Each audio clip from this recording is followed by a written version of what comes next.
Israel ও যুক্তরাষ্ট্রের যৌথ হামলায় নিহত ইরানের সর্বোচ্চ নেতা আয়াতুল্লাহ আলী খামেনির প্রথম জানাজা অনুষ্ঠিত হলো তেহরানে।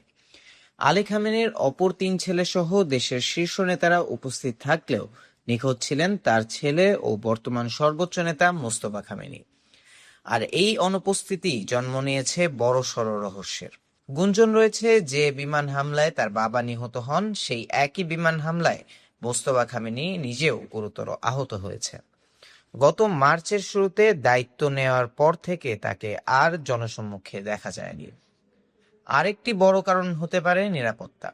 আশঙ্কা করা হচ্ছে ইসরায়েল হয়তো তাকেও হত্যার চেষ্টা করেছে, আর সে কারণেই তিনি সম্পূর্ণ আড়ালে আছেন।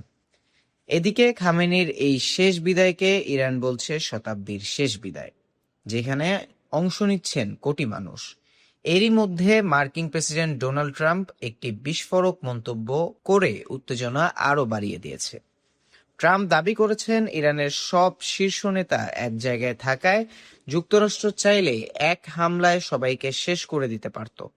ট্রাম্পের এমন হুমকিতে ফুঁসকে উঠেছে তেহরান।